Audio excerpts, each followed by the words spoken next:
All right, it looks like we are live again. Welcome back to the Shopify Growth Lab.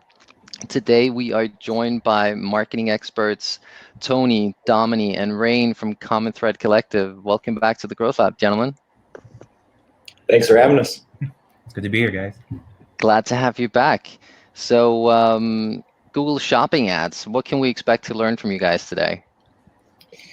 Well, we're going to talk about why, first of all, why we focus on Google Shopping, why it's important for e-commerce merchants, and then we're going to talk about how we set it up for our clients. So like all the best practices that we use, little nooks and crannies that we pay attention to. And hopefully we'll leave you guys with the ability to go and get this set up for yourselves. Sounds awesome. And I heard something about Admission, which is Common Thread Collective's marketing training program, which is really awesome. If you haven't checked it out already, definitely go check out Admission. But Tony, anything to say about Admission to tee it up or anything? Yeah, Admission is great. So as Hans mentioned, Admission is our community learning center sponsored by Common Thread Collective and hosted by Common Thread Collective employees. So it's a Facebook group. We also have a Slack channel, and it's essentially a membership community for e-commerce merchants where you guys can join, ask us questions, ask questions directly of the buyers, the folks that run the ad accounts at CTC, and get us to share some knowledge with you. So, and also typically there's a cost for the community, but I know there's a promotion that they're starting tomorrow for the next 2 weeks. It's going to be free to join. We got a bunch of cool holiday stuff coming up as part of Admission. We're doing another webinar for Admission to talk about things that are important for holiday for Google Ads, and there'll be a bunch of content for Facebook too. So we'll share a link in the webinar here. Sounds awesome. Yeah, we'll make sure to share links in the chat. And if you want to take your game to the next level, like highly recommend checking out Admission. And Domini and Rain, anything to add to that? Any thoughts before we kick it off? Yeah, I'm trying to drop in the link here for you guys. I'm not sure if you guys saw that. Your admission.co here for you guys. So cool. All right. Well, I will hop into the control room, but feel free to take it away, guys. I'm excited. Okay, thanks, Hans. All right, we're going to get into this, you guys. First of all, do not hesitate to get on this chat over here. So that's what Domini and Rain are here for, us to just get all your questions answered. So I see a question about it. Is it being recorded? So yes, Hans is recording this. There will be a replay. So, but yeah, so chat away. So if somebody has a good question, and Domini and Rain, feel free to interrupt me, and we can break off. So I want to leave some space in the presentation for questions and a bunch of other cool stuff. So let me share my screen here with you guys, and we'll just get right into it. All right, so this is going to be our Google Shopping Ads Masterclass, and we're going to talk about how to launch your first shopping campaign like a pro. Just some quick intros. So my name's Tony Chopp. I started buying Google Ads in 2007. I did some napkin math. It's about 16,000 hours on platform. So it's been something. It's been my entire career, actually. I love it to this day. It can be challenging, but it's super fun also. So my job is the director of paid search here at Common Thread Collective. And then we have about 20 million under management across Google Ads. So we have a significant investment, significant exposure on the platform across a fair number of different types of companies. And it's great to be able to share that knowledge with you guys. So, and then we have Rain and Domini here who are on the paid search team with me here at CTC, and they'll be here to answer your questions. So, okay, so our agenda for today. First of all, we're going to talk about something that we talk about internally all the time. It's called the Google Ads order of operations. And what this is just an idea about what types of campaigns to build in Google Ads and in what order. And you'll see why we focused on shopping campaigns in the beginning.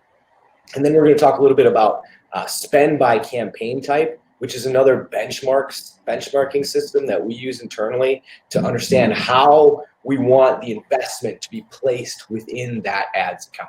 All right. Next up, we're going to talk about the relationship between your store, your Shopify store, your product data feeds, another tool that's in play with Google Shopping campaigns called Google Merchant Center. And then lastly, Google Ads and how it all goes together. Like, what is the connective tissue that makes all of these things work together, and how do we ultimately get a shopping campaign to run? Then we're going to talk about our go-to Shopify app. So it's an app that we use to connect Shopify to Google Merchant Center and get a product data feed from one place to the other. There's a bunch of options in the Shopify app marketplace, but there's one that we use consistently, and we're going to show you what it is, why we like to use it. We're going to talk a little bit about data feed best practices, what it means to have a data feed that is in really good shape for Google, and why we want to do the things that we want to do with it. We're going to talk a little bit more about Google Merchant Center best practices, so the things that we like to pay attention to in the Merchant Center account. We're going to create a smart shopping campaign.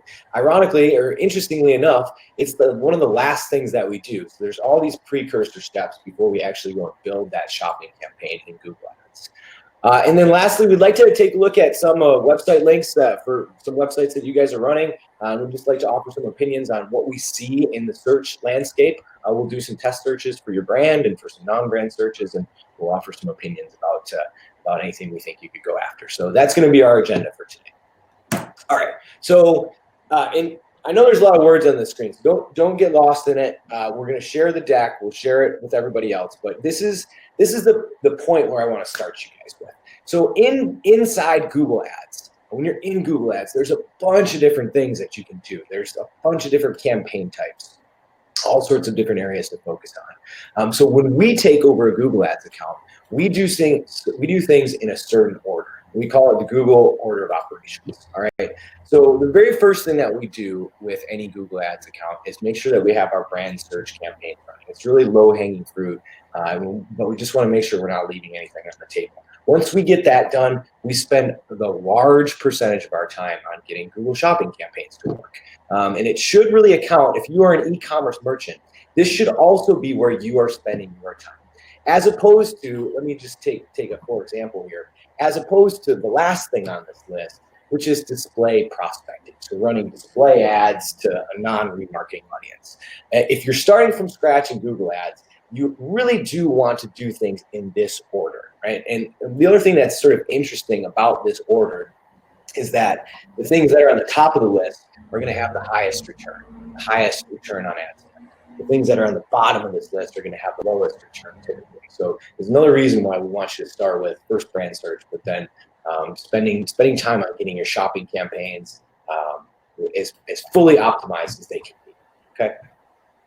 So, and that connects with, this is an example, like people ask us all the time, well, how should we spend our money on Google Ads? Like, how should we invest our money? So the first answer to that question is start with this order of operations, right? Make sure you're building campaigns in this order. But once you have that concept worked out, you can start to think about, well, if I have $5 or $10 or $100,000 to spend, how do I invest that? So this is a framework that, again, we use internally. And this is how we judge whether or not an account is well balanced. And the thing that I want to call your attention to is that in this particular scenario, where we have a $100,000 budget, we're spending 60% of that or more on shopping. Okay, we want 60% of our ad spend to be going through shopping campaigns. They're very important for us. And the other things that are sort of interesting about this, just to point them out, is we have some investment in regular search campaigns, and we also recommend some investment in video and smart display, depending on how big of a budget you have. But for the purpose of this webinar, and for the purpose of anybody who's just getting started with Google Ads, start with shopping, 100% for sure. Okay. So let's talk a little bit about product feed connection. So I want everybody to get this idea in their mind, because this is the thing that makes shopping campaigns unique to the other types of campaigns in Google Ads. So if you have a standard search campaign, for example, search ads, they show up on Google search. Everybody knows what they look like. Everything that you do to create that search campaign happens inside the Google Ads interface. You don't have to do anything else. You just open up Google Ads, you click a button to create a new campaign, you create your ad, you select your keywords, and everything happens within Google Ads. The difference with shopping campaigns is there is other components of the system that all need to be essentially wired together, all right? So the first piece of the system is your store, and all your products live here. And essentially, we just need to get those products out of your store and into Google. And the way that we do that is with something called a product feed. And in Shopify, we have a few apps that we typically use. And you can also create a feed manually by hand. And I'm going to show you guys what that looks like, because I think the idea of creating a feed manually will help you understand how some of the apps that we use actually work. Okay, so you have your store, the products live there. You have your product data feed. There's a couple ways to get that feed from Shopify. And then the next place it goes into this platform called Google Merchant Center. All right, it's totally separate from Google Ads. Think about it like you have Google Analytics, you have Google Ads, you also have Google Merchant Center. So the feed, the product data feed, needs to come from Shopify either by way of an app or a manual feed. It needs to go into Google Merchant Center before it can be used in Google Ads. All right, and lastly, the very final step of this whole journey is actually to create a shopping campaign in Google Ads. So I think a lot of people get confused about this idea, because what you would think of the first step is creating a campaign in Google Ads is actually the last step after you have all these other connections wired up. All right, we're going to talk about these connections briefly, and then we're going to talk about some of the manipulations that we want to make at the feed level in order that Google understands the data in the way that we want them to. All right. Okay. So just a couple examples here. So just so we can talk about like what do you want to see? What do you not want to see? So here's a for example of something that if we were working with a client like this, we would be sad. This is not what we want to see. And so I want to call your attention specifically to the shopping ads over here. So in doing what we would call brand search, we're actually searching for the product, the brand. What we don't see is any representation of that brand here in shopping. We see all these other retailers, Tilly's, Revolve, EDC Skincare, but we don't see Cooler themselves. So this to me represents an opportunity. And it'll be something that I would probably likely call out when you guys share some of your website links with me. Because we will probably see examples like this. And one of the things that's really interesting right now is if you are not setting up your shopping campaigns and claiming your brand space, Google is selling that inventory to either, in this case, these are resellers, but in some cases, they're selling the inventory to competitors. So the onus is on you. The responsibility is on you as the merchant to go and occupy this space on the search results page. And by doing things the way that we're going to teach you how to do today, set up a smart shopping campaign, you are going to automatically, or you're going to be in a much better position to occupy this real estate. All right.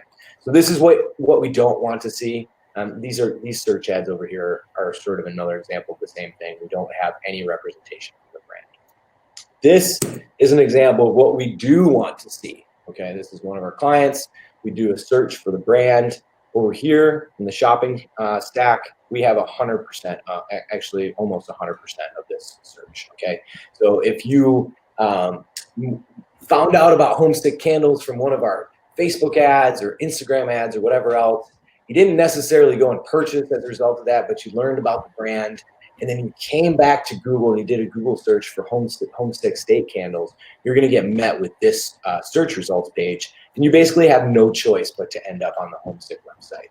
Not entirely true, but we have the search ad up here. We have a couple organic listings. We have all of the shopping ads over here. So as a D2C retailer, this is what we want.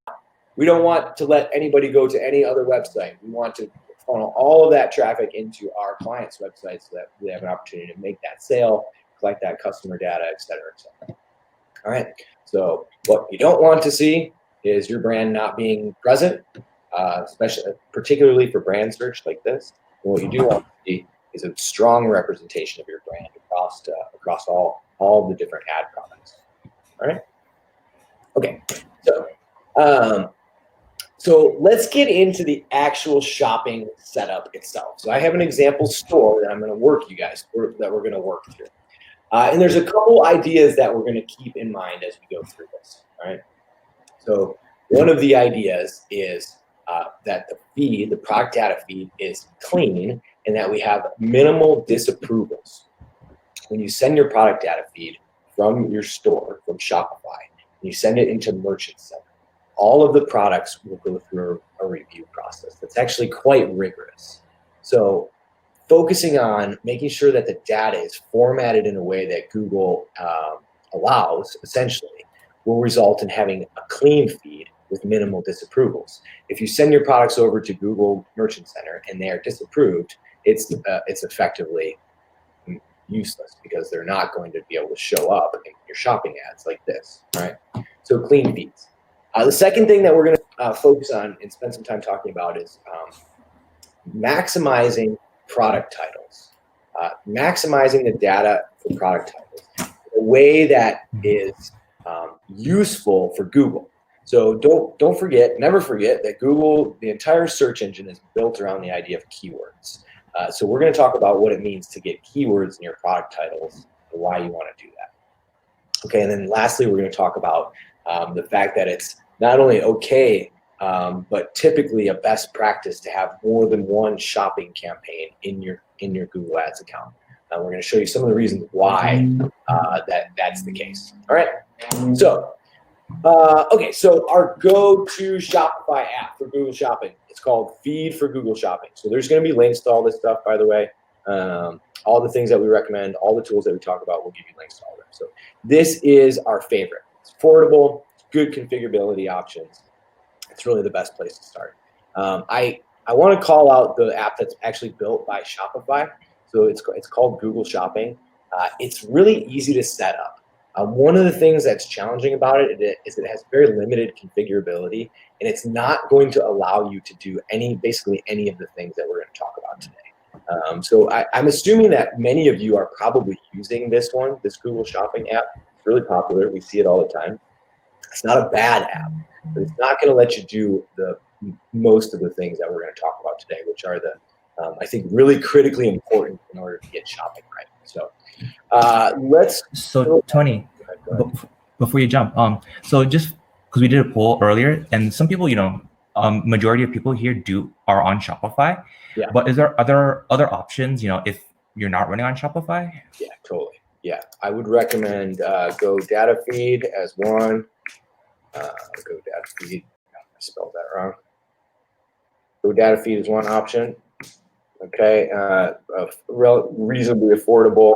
And then another one is called Feedonomics. This one's going to be more expensive, but really good to partner with. Most of these feed management tools will have some sort of pricing based on how many products you have.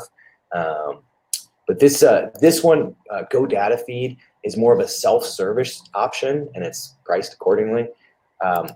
Feedonomics is more of a full service option. They'll basically hold your hand through the whole feed creation process, and it's more expensive as a result. Both are really good tools, and both are platform agnostic. So if you use WordPress or BigCommerce or whatever else, you can use either of these tools. Good. Okay, cool. All right, so we're gonna keep moving on. So I'm gonna go ahead and install this Feed for Google Shopping app, and I want you guys to see how the setup actually goes. So we'll go over here to this is my demo products, my demo store that I got set up. And we'll go over here, and we'll go over here. And we'll get through the story of my life, which is logging into things. Oh, come on. Let's see if this is gonna work.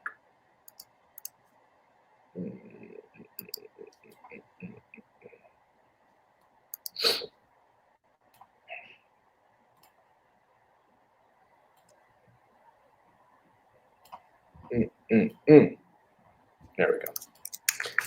Google Shopping. And there it is. Feed for Google Shopping. That's the one you want, by SimProSys. Okay. But very affordable, $5 a month. It's also based on the number of SKUs that you have. But if you have like anything less than 500 SKUs, I think it's $5 a month, and it goes up by like $1 or $2 after that. Okay, and then we'll add the app. And then the setup of it is pretty quick and easy. I'll show you guys what it looks like.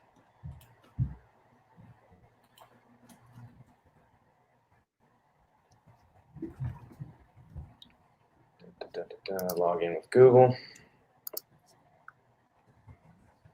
That's how many Google accounts you have to have when you do this all day. Okay, so step number one is to choose your Merchant Center ID. I got a few things set up before the webinar. So one of the things that if you don't already have a Google Merchant Center account, that should be something that you set up first before you do any of these other steps, because this connection is going to require that you have this Google Merchant Center account. Okay, and then I am going to go over here and look for this. I need this ID right here, which is 7803. 7803. Okay, and now I'm going to make one more selection, which is going to be the sub account. There it is. Okay, so this is what I'm doing right now is I'm connecting the Shopify app to the Google Merchant Center. All right, and what this is going to do is draw in the product data information in the feed format and send it over to Google Merchant Center. So it's asking me a question about whether or not I have programs enabled in Merchant Center, which I've already done. I've already set up. So I'm going to hit yes, enabled. And this should work. Everyone cross their fingers.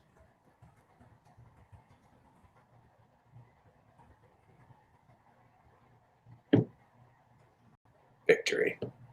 Okay, so a couple of settings here that are meaningful that you can choose. So what you're doing here is you're deciding what products you're going to send to Google, and whether or not you're going to send the variants, and whether or not you're going to use the default product title, et cetera, et cetera. So we typically choose all products. Occasionally we'll do products from just a collection, but a lot of times we'll choose all of them.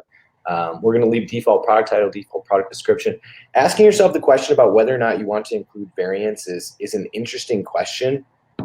For things like apparel, where we have, possibly, multiple different sizes and different colors, sometimes we'll choose just the first variant.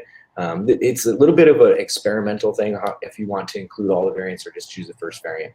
And then we typically use this what's called the global format. So this is the way that products are identified once they get over in a Merchant Center. For the most part, with the exception of having to do some sort of more higher level integration, you're going to be fine with just selecting this global format. All right, we'll hit the sync button. Okay, and what we should see here is in just a minute, the 4 demo products that I have in the store, here they are, will be listed here, okay? And I want to show you guys something over here in Google Merchant Center. So let's go over here into accounts, go to the demo store. Okay. Did you have a question, right? Okay. Questions for you guys.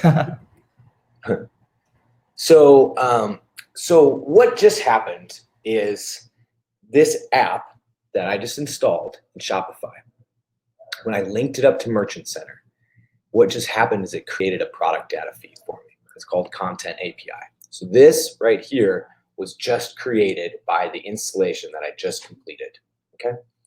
And these 4 products, let's see if they're here yet, but these 4 products, ding, ding, ding, ding, ding, should now be in Merchant Center. They might not be yet because I just did it. But eventually, before we're done with this webinar, these 4 products here will be over here in Merchant Center. And that's how you know that you've made the connection correctly. Okay? So I want to just recap that because there was a couple things that happened. We went to Shopify. We installed the Shopify app called Feed for Google Shopping. And then we connected that Shopify app to a Google Merchant Center account that we had already created.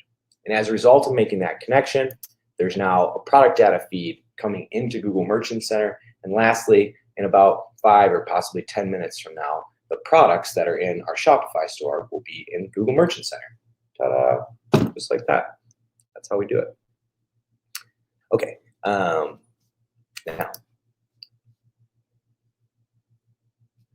let's talk about just a little bit more about this product feed. So when you think about a product feed, my suggestion is that you actually think of it as a spreadsheet. I think that's the easiest way to think about it. And this is what, if you think about it this way, if you think about it as a spreadsheet, it will make more sense with the apps that you use and the manipulation of the data. Okay, so I'm going to show you a couple things. I want to show you an example of a product feed, a manual product feed, and it actually is a spreadsheet.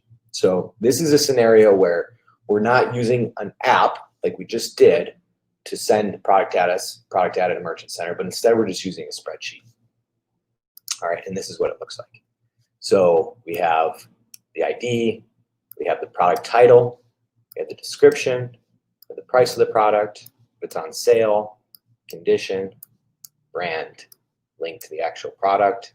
These are called identifiers. So you'll hear people talk about GTIN, MPN, SKU, image link, Google product category, et cetera, et cetera. So in the app that we just installed basically handles all of the formatting and the submission of this data to Google Merchant Center for you. But it's still useful to think about this in this sort of spreadsheet format, because it's useful to understand, like, what do you actually need to get over to Google? And to answer that question, I have a link that I want to share with you guys, which is product data feed specifications. All right. This is a super useful page. We go to it all the time. And basically what this is saying is these are all of the attributes that you can submit to Google to outline what your products are. So ID, for example, is a required attribute. And you can see that we have the ID column here. Okay. And we have title, it's a required attribute. Description, required attribute. Link, image link, etc. So see how these match up with this spreadsheet? Oops. Title, ID, description, price. Now, there's a handful. I don't know exactly how many there are. I think there's 8 or 10 of them that are required attributes. There's a bunch of others that are not required, like additional image links. And this is where you really get into the ability to maximize your product feed, right? Think about this. What does Google want? They want clean, structured data. And the more of it you give them, the more they're going to reward you for making that information easy for them to understand. So there's all sorts of optional data fields that you can send over to Google. And this page that I'm going to link you guys to has all of them that you could possibly ever consider. Okay. Hey, Tony. Yes. So taking a step back here, we have some good questions coming in. So how do you know if you are set up in Google Merchant Center? How do you know that it's wired up? So the setup of Google Merchant Center is, it's actually pretty, so it starts by going to merchants.google.com. So start there. Okay. And then if you go to merchants.google.com, you'll see this. Okay. And then you can just hit the Get Started button. And it's actually fairly straightforward to set up. They've improved it significantly over the last year with just walking you through the steps of actually getting this Merchant Center account set up. So there's basically like a walkthrough to go through. But this is where you start. This is how you get this account set up. Merchants.google.com. Awesome. And also another question about we're talking about, what do you call that? Awesome process, the feed. Yeah. So what issues arise if we move from the Google feed that you recommended, for away from the, what do you call it, the Shopify Google Shopping app? Yeah. So what arises from that with problems, and what impact does it have on surfaces, Google surfaces? So first question, what impact does it have to switch from Google Shopping, the Shopify built app, to the SimProcess app? There's 2 things that you need to consider. First of all, you need to consider the way that the conversion tracking is set up in your Google Ads account. So one of the things that's interesting about that Google Shopping app, the free one, is it also automatically installs conversion tracking in your Google Ads account. And so if you move from that one to SimProcess, it's likely you're going to need to make some modifications to your conversion tracking. It's actually really easy to do. We can show you what to look for, but it's something that you need to consider for sure. Okay, the other thing that you're going to want to consider is this setting here. So we saw this in the beginning, and I mentioned to you guys that we're going to use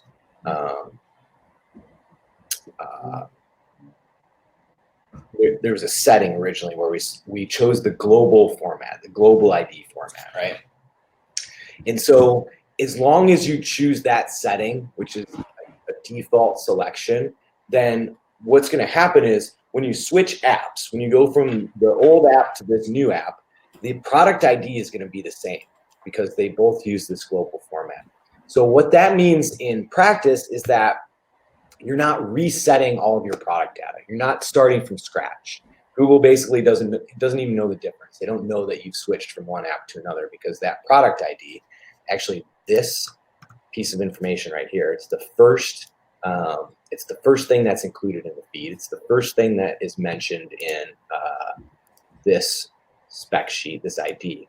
As long as this product ID doesn't change, Google sees it as the same product, regardless of where it's coming from, regardless if it's coming from various shopping apps, regardless if it's coming from a manual feed, wherever it is. So I think those are the two biggest considerations that we keep in mind when we switch over from that Google Shopping by Shopify to feed for Google Shopping. I wish these things had more distinct names, but they don't. So, and a good follow-up question with that too, Tony, is like so the idea with the product ID, is that any different than like an MPN or a SKU or a G10 or Yes. Those are all of those are different. All of those are different data points. So the ID is not G10, MPN, or SKU. Those are not the same things. Those are 4 distinct values. This is why I like to look at this in a spreadsheet. Hopefully that this helps for you guys. This is how I learned to run product shopping ads. I learned to build these feeds by hand, and it gave me a good understanding of like what these data points actually look like. Whereas if you see things in this app, it's kind of obfuscated. Like you can't really see what's going on. But the answer to your question is that ID is not G10 and it's not MPN, it's not SKU. Those are 4 separate fields. All of which are also referenced in this this product data sheet. So you'll see ID is one, and then you'll see the other ones are in here too later on down the line. So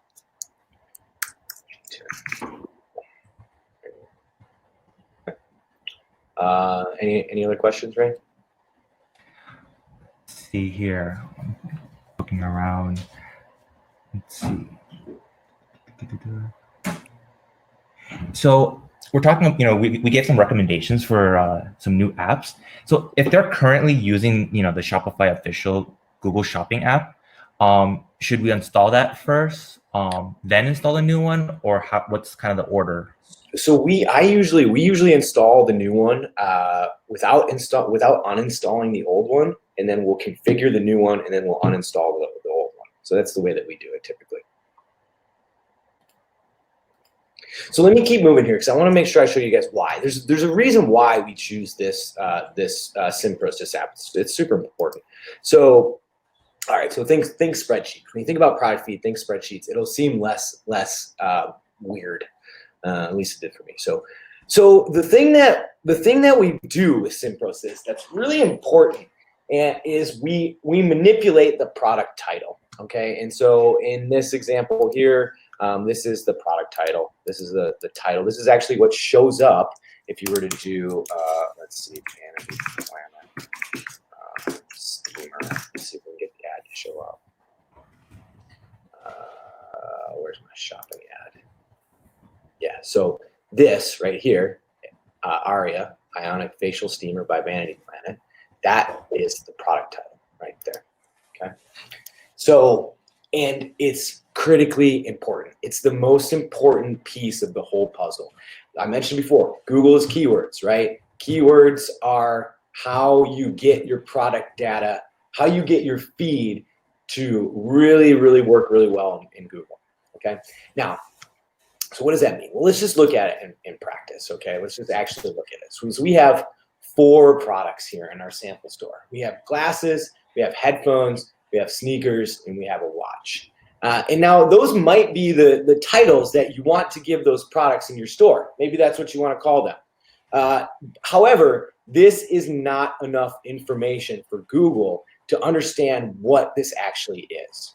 All right, and that is really sort of the essence of this whole idea. What you do on your PDP page is not necessarily, in fact, it's unlikely that it's going to be the same thing that we want to do for the feed that we send to Google. So we use an app like this, or we use a manual feed where we can manipulate what we send to Google without having to change it on the PDP. Okay, so for example, glasses. Well, let's actually go into this product. Okay, and the thing that we like to do is find things that are unique and interesting about the product and then include them in the title. So, and here's some for examples. So we'll add the brand name, we'll add the product type, we'll add color, we'll add material. And we do this in different orders depending on what we're trying to accomplish. Sometimes we'll put the brand name in the front, sometimes we'll put the brand name in the back. Okay, but so for this one, for example, let's just play with some ideas here. They are oval-shaped glasses. That's one thing that we can tell just by looking at them. They are looks like they're like a tortoise shell sort of material, right? Yeah. So they're actually round glasses. So, and then the other thing that we like to do with this, and this is also included in the links that we're going to share, is we'll do at this stage, we'll do some keyword research, right? So we all use a tool called Keywords Everywhere. The thing that we love about Keywords Everywhere is it overlays interesting data on the actual search results page. So, for example, glasses, round glasses frame, kind of like that. Okay, so what am I going to get out of Keywords Everywhere? Okay, I'm going to get this information right here, which is great. So this tells me that there's 12,000 searches per month for this, okay? And it tells me there's some of the competition information. I get this overlay, which tells me some of the pattern. I get the ability to look at all these other things. Vintage, there's another possible keyword that I might want to include in my product title. Men's versus women's is obviously a way that people search. Oversized is interesting. All this is sorted by volume. We'll get some more down here. Circle sunglasses. So okay, round glasses, fake, T-shade. So, and I'm most interested with the things that have the most search volume, right? So I'm not really paying much attention to things that don't have a bunch of search volume. That's why this Keywords Everywhere tool is so useful to me, because I can see where the search volume is. So, and it's also useful for me to see like what the other advertisers are doing. Okay. So this is a very important idea. This is the most important idea that I can share with you guys. This is not a good enough product title. Google has no idea what to do with this, all right? But we can come in here into SimProcess. We can come in here into this app and we can say round glasses. And then tortoise shell, or what that is. I'm going to spell this wrong. Is that one word? I don't know. Tortoise shell. You have 150 characters to work with here. So, available as sunglasses. What else can we get in here? Anything else that's interesting about this? Tinted lenses. I don't know. This is the fun part. This is the part where you get to be creative. Tinted lenses. But the point being is that you want to connect the dots to what's happening and the way people are searching. Right? Hey Tony. Okay. Once you have that, yeah, go ahead. Would you mind? I know some people are wanting you to zoom in a bit more on both the SimProcess page and when you get back to the spreadsheet as well. Yeah, here, let me zoom in here. So right now, I am editing the product title. Okay, so before the product title only had the word, my default product title is glasses. And that is not going to cut it. So we did a little bit of keyword research. We see that round glasses is definitely the way that people are talking. There's some other interesting things like vintage, men's versus women's. And so in SimProcess, we're going to go and edit this title. Let's say they're men's. And we're going to add a bunch more words. That's the idea, you guys. It's very simple. Add a bunch more words to your product titles. Add way more words, because this is what Google sees. And Google is for as complicated as it is, it's also very simple at the same time. the product title is the most important part of this piece of the data that you can put. All right. And then it just works down the list. The second most important part is the description. You're going to want to have a bunch of keyword stuff in this description here as well. That's important too.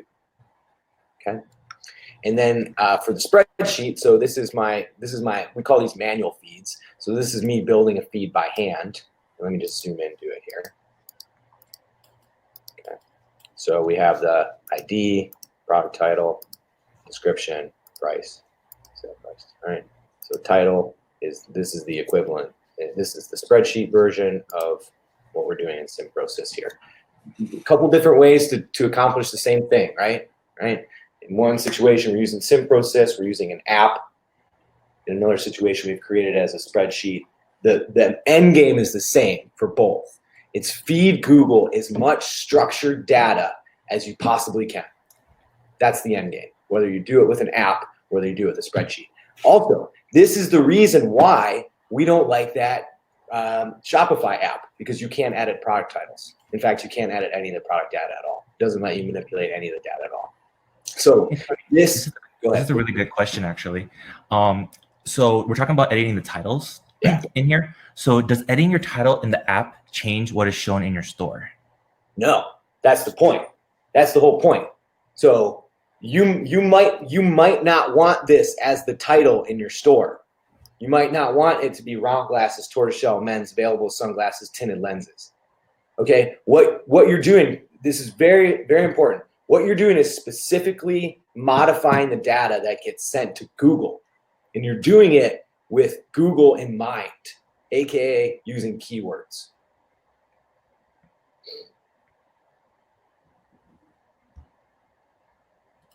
Long pause for emphasis. Okay, very important, very important. That you don't, this isn't about what shows, so this isn't about what shows up on the PDP page. Here's an example of the PDP page, right? So that product title that I changed, it didn't change it on the PDP page. It only changes it with what gets sent over to Google, all right? And so there's more, you should basically go through and fill this out as much as you can. Put the description in here, put your product category in here. There's a nice search feature where you can search. Beauty, vision care, eyeglasses, condition, new. So for apparel, you're going to have to add age group and gender. Okay. So again, relating these two things, this is how we do it with the app. This is how you do it on a spreadsheet. There's all of the same. You can do all of these same things with a spreadsheet. The app just kind of walks you through it. And that's that. So update products. So now when we go over here, we'll just go back to all of our products. You'll see very clearly the difference between these two. Okay, or the difference here. So here's my 4 products. Let me zoom in. I know these are probably kind of small here. Here's my 4 products. All right. Here's the 3 that I haven't modified yet, and here is the 1 that I have modified. And it's very clear to see, like, one that this just has. It's just very simple. It just has more data. More data. Google is a data-hungry monster. Feed them more, and they will reward you. Okay. And now these products will hopefully end up. They're going to be over here.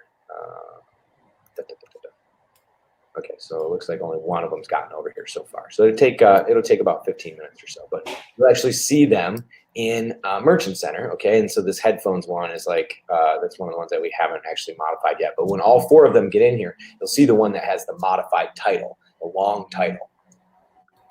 All right. Okay, I'm gonna keep going. Stop me if you, Rain, if you guys have questions. Yeah, I'm gonna pause you in that one then. So so we have one question. So their product has been pending for a long while to get approved. Is there any recommendations to like get that going? Yeah. Can you guess what I'm gonna recommend? Recommend Google support. Your favorite? No, what I would do, so remember how we were talking about ID before? We had talked about how ID is the way that Google knows what product it is. All of these other things you can change, and Google doesn't think it's a new product, okay? All of these things. So if you get something that gets stuck in pending approval, or vice versa, you have an issue with other sort of approval, the trick is to change the ID. And that's how you get Google to recrawl it and essentially treat it as a new product. That's very easy to do when you have a manual feed like this. It can be a little bit more tricky to do when you're using an app. But in StimProcess, for example, the way that you would do that is by going into the product and changing this setting down here, submit brand name and NPN. So you just change this setting, and essentially it's going to change the ID. All right, and that's going to submit it as a new product. Awesome. Thanks, Tony. And go ahead.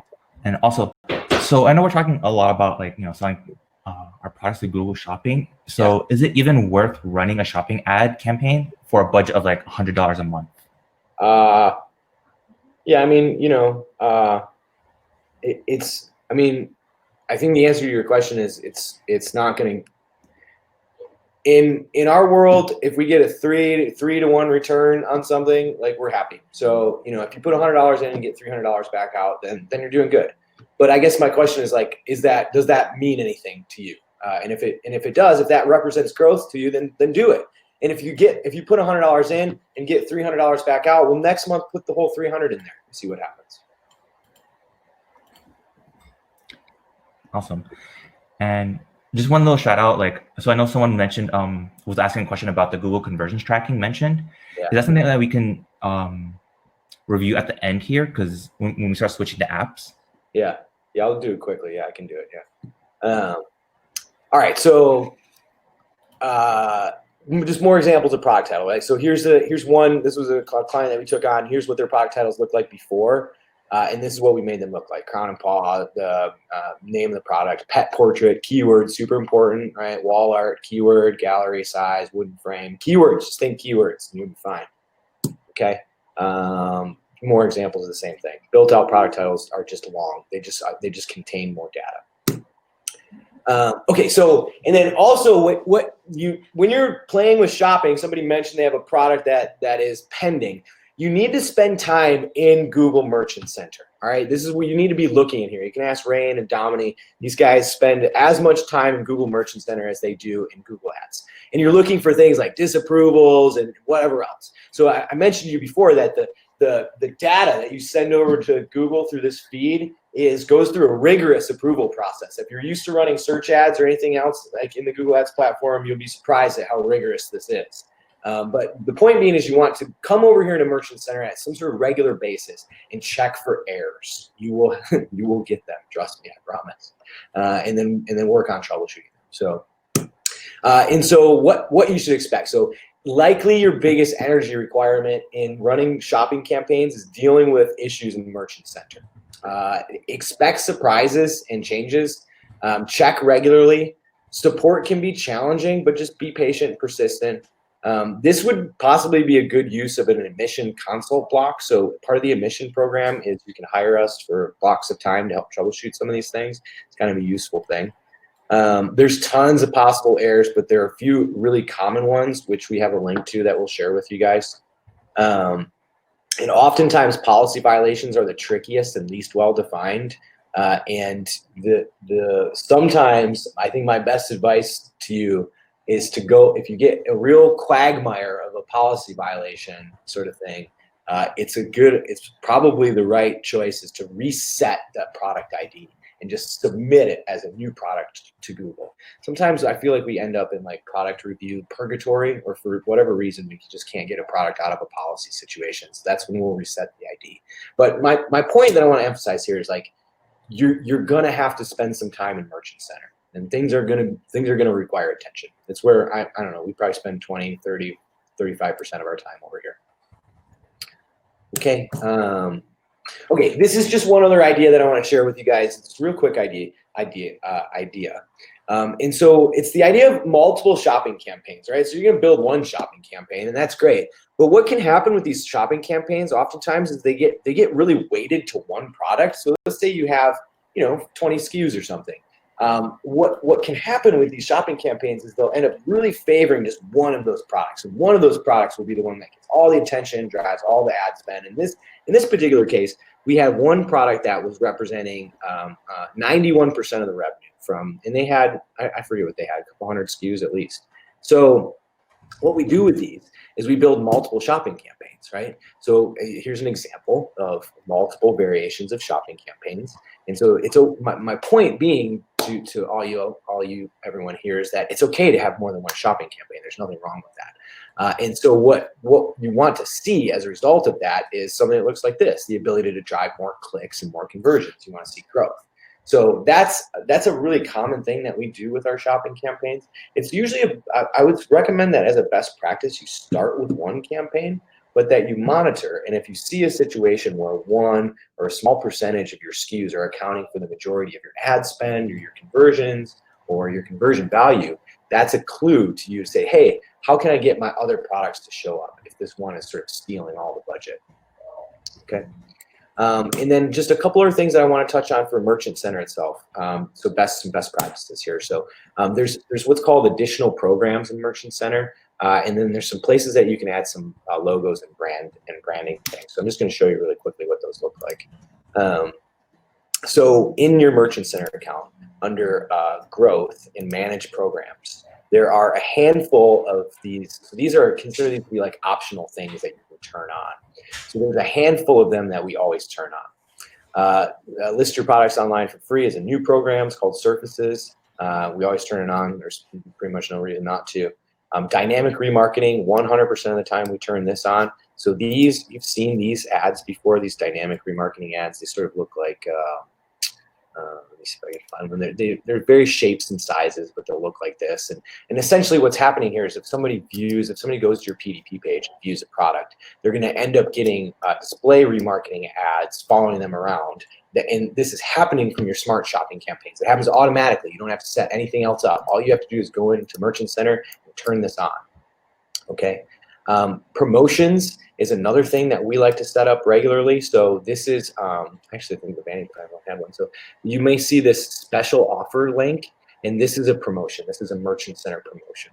So the way that you can create these, the way that you can enable these is by coming into Merchant Center and going through the process of this getting started process, and you'll have promotions, and that'll allow you to get. See, this is all just a real estate play, right? All I want is for my ads to show up more and be more clickable than anybody else's. So that's why we want this special offer. Okay. And then lastly, product ratings is really important too. It's a little bit trickier, can be a little bit trickier to integrate, but product ratings are these stars that you see here. And so this is about actually drawing your product ratings into Google Ads. There's a couple platforms that are really common that come up a lot in our work. So Yotpo is one. Yotpo integrates with Google pretty well, pretty easily. Judge Me, what's another one that's really popular? Stamped.io.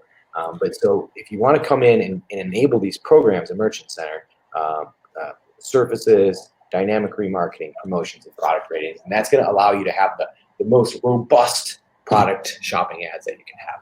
All right. And then the other thing is we like to come in here and come into business information and branding. So this is just a couple little touches that you can do. Add in your main color, your accent color, add in your logo, square logo, rectangular logo. They're absolutely explicit about the size. It has to be exactly the size. But this is just going to help you get more, capture more real estate, get more deliverability for your ads. Okay, so those are two things that you're going to want to do in Merchant Center. Okay, so. And let's see, we talked about this already. Yeah, those are the programs that you're going to enable. This is an example of what that those promotions look like. So if you click that special offer, you'll actually be met with whatever offer you add. Okay, cool. So hey, listen, we've talked about a lot of things other than a shopping campaign, and that's the whole point. The whole point is that there's a fair amount of work that gets done before you even get to Google Ads, right? So by the time you get to Google Ads, it's actually pretty easy. We've done all this work. In Google Ads, all we're going to do to create a shopping campaign, let's hit this plus button here, new campaign, sales, shopping, and these selections should be automatically correct for you. And then we run smart shopping campaigns. So smart shopping campaigns they're about 2 years old now. They work great. The best part about them, some of the best parts about them is automated bidding. And then I'm a big fan of this targeting across. We get display network impressions, YouTube, and Gmail. So click continue. And there'll be a couple more steps here. Smart. Daily budget. I usually start with $30 a day, regardless of what the account is. That's just a typical starting point for us, and we'll work from there. And then lastly, we usually just let all products be selected at first. Logos and merchant center. So that's the part that I just talked about, where we're in here adding this stuff. So you won't need to do anything with Google Ads. You add a marketing image. So just something that represents your product. I just happen to have this one here handy. Hopefully it's not broken. Yes. Brand name plus tagline. It's usually what I do, and then lastly, just the URL.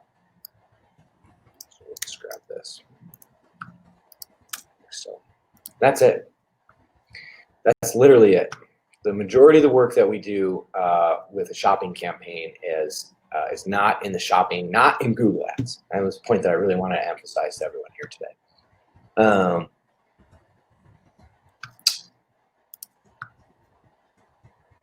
This is important. So what should you expect next? So you've done all this work, you started your shopping campaign.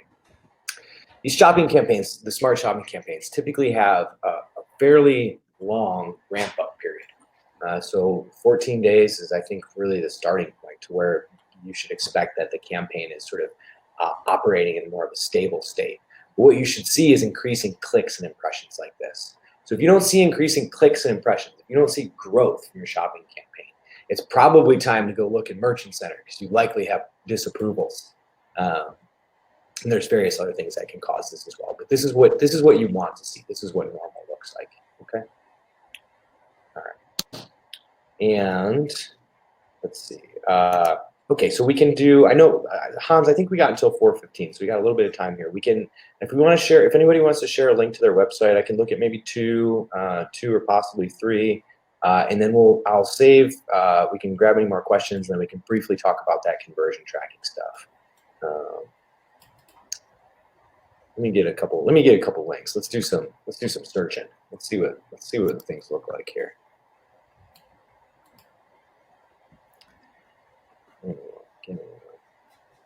Oh man, there's a lot of chats going on.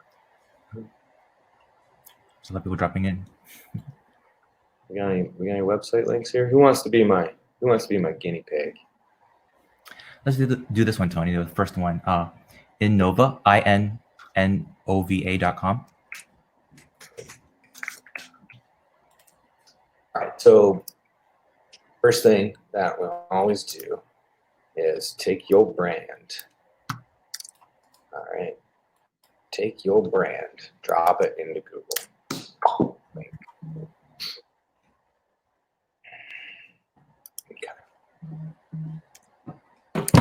That is not what you sell. So so interesting. So here's like point number one.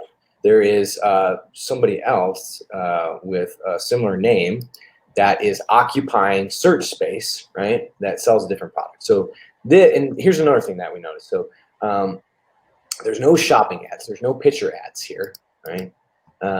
And here's another thing that I've noticed. This has an absolute ton of search volume, 550,000 searches a month. So this is a very popular product. This actually presents a really interesting challenge for you for how to deal with this, because there's a lot of people looking for this Innova, but they're not necessarily looking for what you guys are selling. So maybe we'll try one more iteration of this. So this one, I would actually be cautious about running search ads for this, because you're going to waste a bunch of money on it with people that are looking for this disc golf thing. But let's take one more pass at it. Let's add another tool. So we should get a shopping ad here. There we go.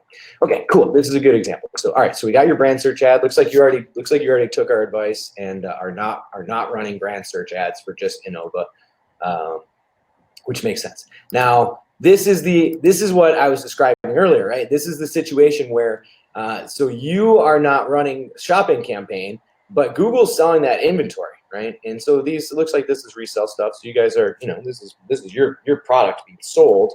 But the math, the calculus that we always have on this is, what does it cost you to wholesale it to AutoZone versus what are you getting if you D2C. So if you were in a situation like this where you had you owned all of these PLAs like this, then it's likely going to be more profitable for you than reselling through AutoZone or Quadratech or wherever else.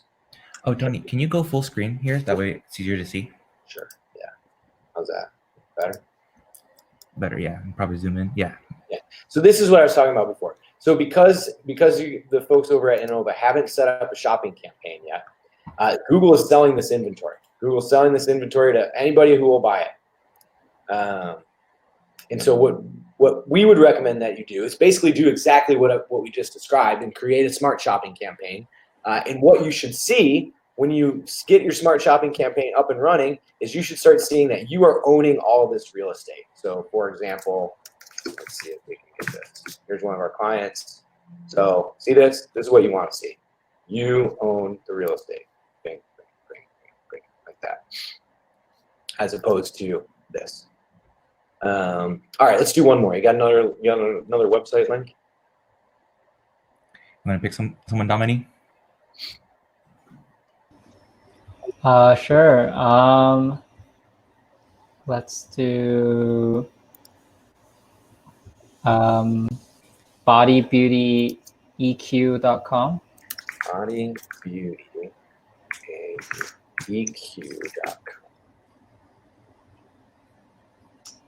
Interesting. Okay, so let's see. So the brand is Beauty EQ. So let's actually do. So we won't do a brand one here. We're gonna do a non-brand search. So let's see what we sell here. Bella Microneedle. I wonder if you can actually buy that online. Let's try this.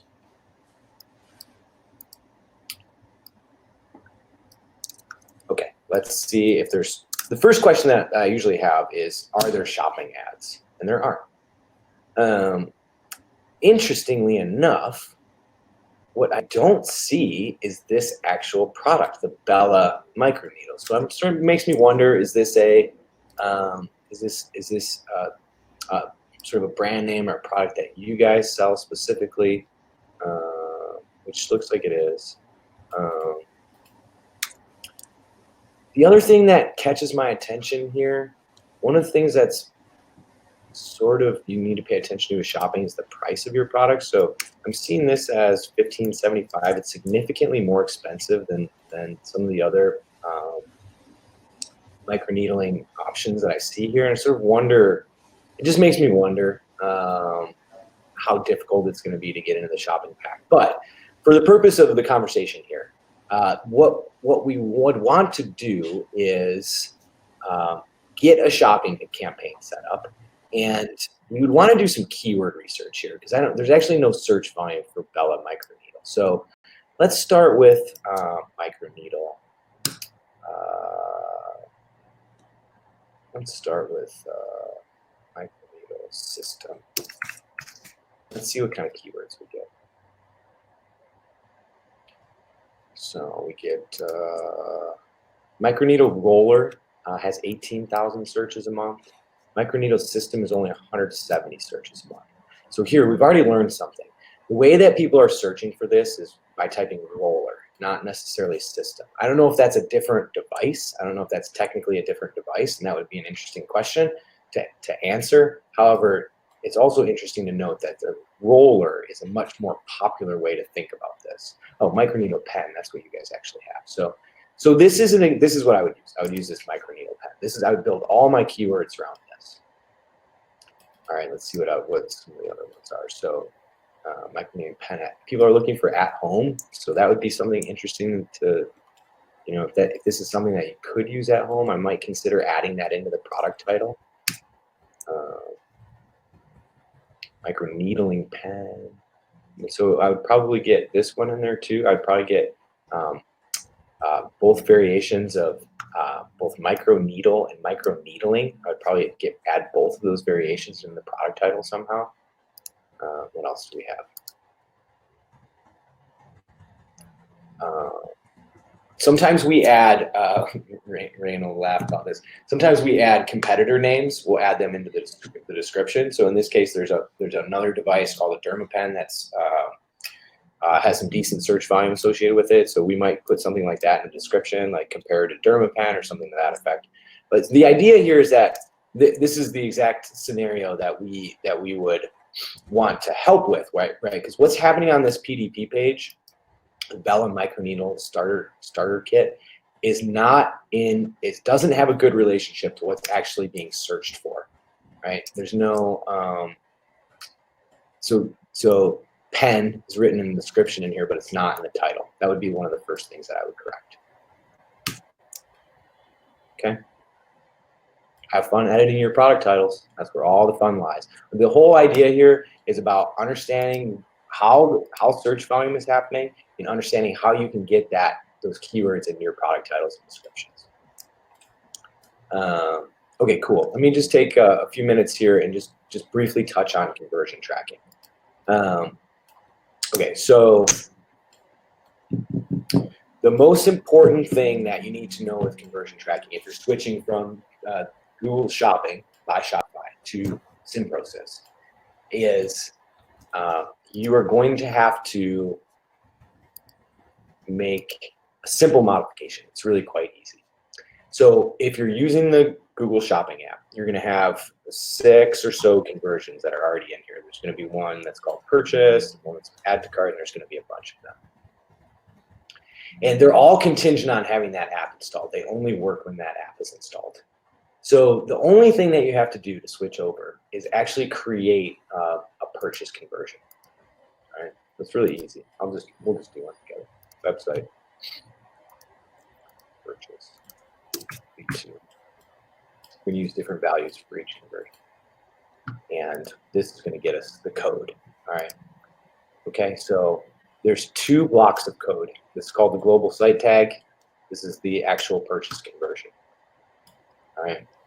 Global site tag goes everywhere. The way to add it everywhere is to go to your online store, actions, edit code. In the theme.liquid file, you're going to want to put that global site tag in the header. All right, so you grab it like this, over here. I always look for the end of the head, like that, drop it in there. All right, this is part 1, what you have to do. Part 2 is to grab this second block of code. This is the actual purchase conversion. So this code needs to only fire on the thank you page, the conversion page. So it's really easy to do. Again, in Shopify, and this time we're going to go over to settings. We're going to go over to checkout. This might be disabled. And we're going to drop it into additional scripts. And we usually actually grab this block as well. Put it in here like this. Okay. And there's a couple modifications that you need to make to this code right here. They're really easy though. In the links, Google Ads conversion tracking set up for Shopify is a link to what you need to do to modify this conversion tag. Okay, so read this article and follow the steps that it walks you through. And there's going to be a couple modifications that you're going to do to the conversion tag. So, for example, you're going to instead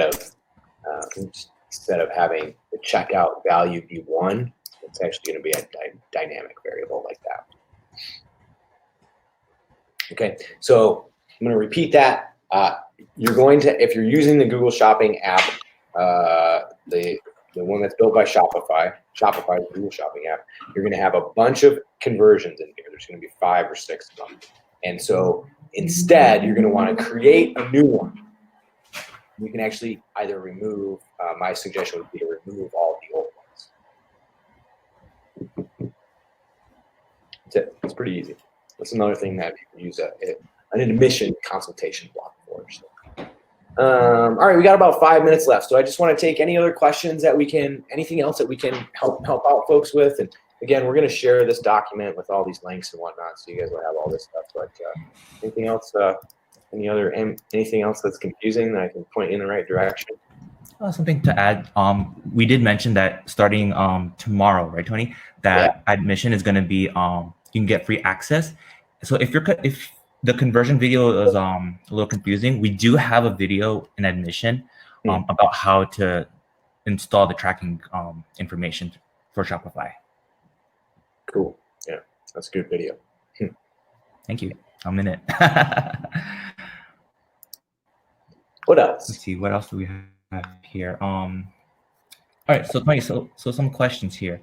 Do you recommend running an ad for each individual product, or is there a way to run ads where your budget will cover all of your products? Yeah, it's a good question. I mean, it's contingent on your budget. Start with that.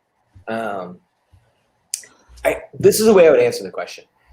I often have success by thinking about which products not to advertise, just as much as thinking about which ones to advertise. So, for example, some of your products are your best sellers, or some of your products have really high margin, or some of your products might lend themselves better to sort of keyword style marketing.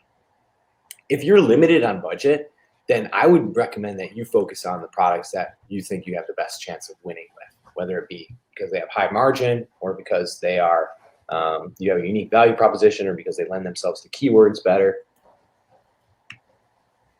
You can do that within SimProcess really easily. Let me share my screen. So within SimProcess, we can easily select, like say for example, we only wanted to send the glasses in, okay? So we can do something like this where we go to channel submission control and exclude, all right? And so now what we've done there is we're only sending the glasses into Merchant Center, just like that. Let's see if they showed up over here yet. Oops. Still this one. But either way, I think it's useful to think about being thoughtful about what products you advertise on Google. Awesome, thank you. So another question. So earlier during this presentation, you mentioned that you typically get 3x ROAS. So is that across all categories, or are there specific categories that you're seeing that in? So that's like a really general rule of thumb. There's other things that factor into it. So there's budget, there's competition, there is I guess those are really the two sort of really big concepts, is that how much budget you have to work with and how competitive the space is. And I think the other thing to think about is like how aggressive you want to be as an advertiser, right? Because 3-to-1 is not what we're shooting for when we have a client who's aggressive. That's too much profit. That's too much profit seeking. If we have an aggressive advertiser that we're working with, partnering somebody that's really interested in growth, 2-to-1 is more likely. 1.5-to-1 is even more likely. Sometimes we'll run at a break even, right? Because what these businesses do, what really successful e-commerce businesses do, is they're not trying to make money on that first sale. Successful e-commerce businesses are all about lifetime value, repeat purchases, how to make money from owned audiences. So you can acquire them once through paid advertising, but then how do you sell them other products through email marketing or SMS marketing or whatever else? And the reason why is because the cost of the traffic is set by the marketplace. So you don't get to dictate how much you're going to pay for that click. No, you're in competition with other businesses who have their business model worked out and have gone through the exercise to say, listen, we're willing to break even on customer acquisition because we're really good at retention marketing. We're really good at generating revenue from our existing customers through email marketing or whatever else. So they're the ones who are setting the table, right? It's not us. So you can say, hey, listen, I want a 3-to-1 or a 4-to-1 profitability target, but all you're going to do is box yourself out of the auction. You're not going to be able to participate because there's other people that are going to take less. Hey Tony, I have to jump out here in a few seconds, but I just thought about it. There were some questions about like getting a template for that manual feed. Can you show them like when you create a feed? Yeah, for sure. Google shows you that option for the template. Yeah. So go ahead, Rain. Rain's got to go. Dominique's gonna take over here. See you, Rain. Thank you. So all right, cool. So we're in here. So we're gonna make a new feed, okay? Like so. And then instead of using the app, which is what we did, we're gonna do it like so. Google Sheet, okay?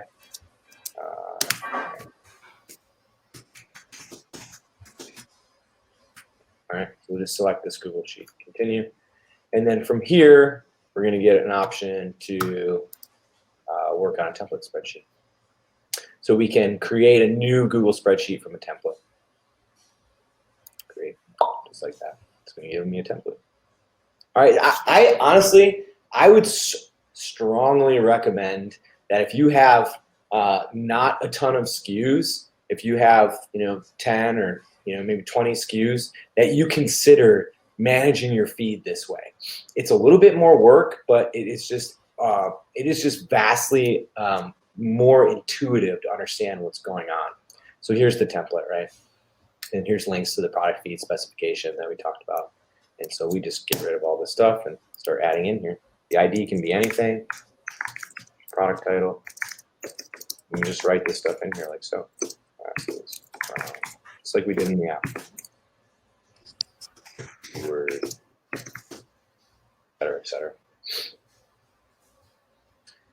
Okay, I know we're coming up on time here. I don't know if we want to try to squeeze one more question in. Dominic, you got any questions handy there? We'll do one more question. Yeah, so I know there was a bunch of people that were, asking about how the best way to run shopping with like a very small budget and not wanting to like overspend and like, still be able to make a profit. Turn it on. Set your small budget. Just do it. You can set a daily budget in Google. It's okay if you set your budget to $10 a day. I mean, I don't think I've ever run a shopping campaign with like anything less than a $10 a day budget, which would be $300 a month, roughly. But turn it on. Turn it on. That's it. It's not. So what's gonna happen? This is what happens with small budget. Okay, this is what happens. You'll show up for the very bottom of the funnel searches, meaning your brand. So like Innova, for example. Innova, even if you have a small budget, even if your budget was only a couple $100 a month, you could probably still do a better job of occupying that real estate, that Google real estate for your brand search. What you're not going to show up for with a small budget is something non-brand, like whatever the non-brand search term is for the product you sell, like the car diagnostic tool. You're not going to show up in those shopping packs for non-brand searches until you start to get a higher budget. But if you only have a couple $100 a month to spend, it's not a reason not to do the shopping because you can still get something out of it. Cool. Well, thank you guys for hanging out with us for a little bit over an hour here. We appreciate it. Hope you learned. Hope we taught you something. We'll share all this stuff. Hans has got an email going out with all the follow-up, the recording, everything else. So you'll have all that. It's going to be good for you guys to get this set up. It's not scary. It's not bad. Once you get through it once you get all these connections wired up and you build a feed, it'll click and then you'll get it. And then if you do nothing else in Google Ads, if you don't do anything else but set up your brand search campaign and set up your shopping campaign, you're in pretty good shape. You're doing pretty good. Hans, are you going to come back on here?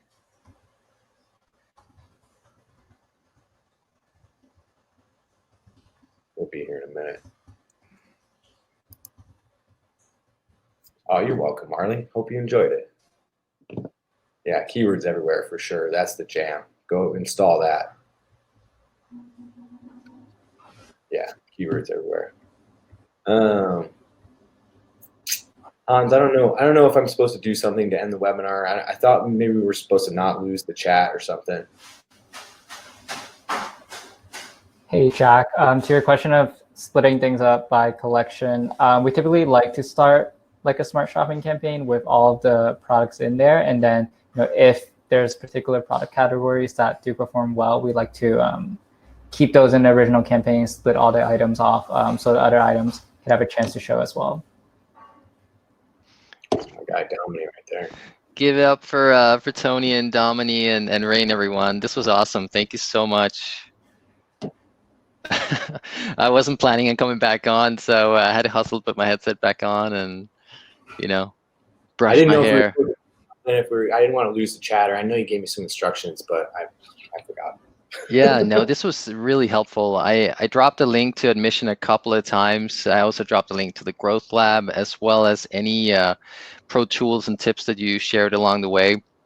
And to everyone, we'll be sending out an email. So you will be getting an email with a link to the slides, the replay, and all the pro tips and tools that the guys were sharing. I know it was a lot to keep track of, so that's why we consolidated into one nice little email for you guys. So yeah, thanks so much. You guys were awesome.